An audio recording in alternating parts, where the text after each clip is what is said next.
Hello అండి, welcome to my channel కిటకిట తలుపులు. Please like, share and subscribe my channel. ఈరోజు నేను తాటి పునుకులు చూపిస్తాను. తాటిపండు గుజ్జుతో చేసిన పునుకులు.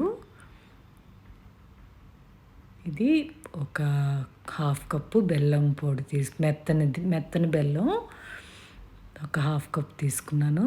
మెత్తగా ఉంటేనే మీకు ఈజీగా కరుగుతుంది అన్నమాట. అందులో పిండిలో ఒక హాఫ్ కప్పు గోధుమ పిండి,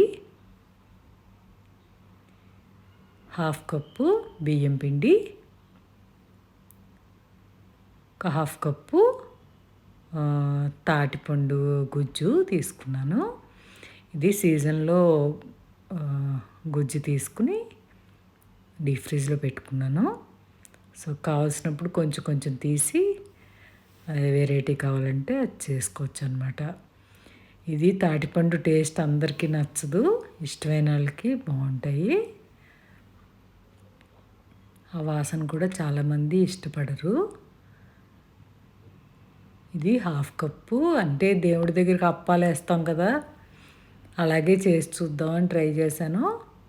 బాగానే వచ్చినాయి అని వీడియో పోస్ట్ చేస్తున్నాను. ఇది ఫస్ట్ టైం చేయటం నేను ఇది.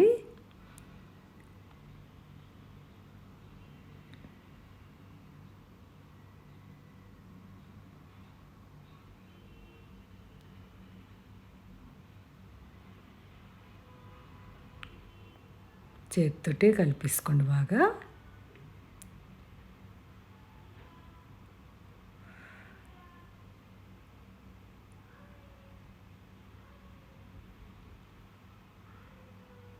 ఇదే ఇంకొక హాఫ్ కప్పు గోధుమ పిండి వేసుకుంటే కొంచెం గట్టిగా వస్తుంది. అప్పాల కింద కూడా ఒత్తుకోవచ్చు అనుకుంటా ఇదే పిండి.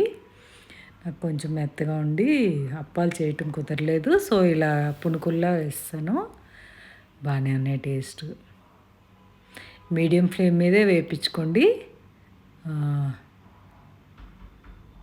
హై ఫ్లేమ్ పెట్టకండి. గోధుమ పిండి కదా, త్వరగా మాడిపోతుంది. మీకు గోధుమ పిండి వేసింది ఎప్పుడైనా సరే త్వరగా వేగిపోతుంది, చూసుకోండి.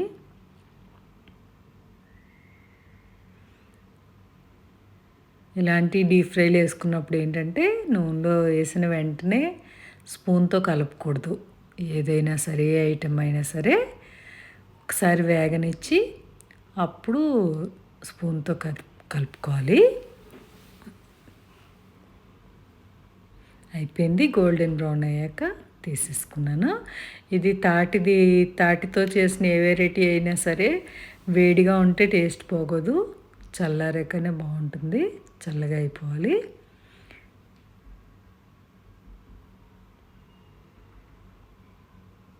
అదండి మరి. Thank you for watching.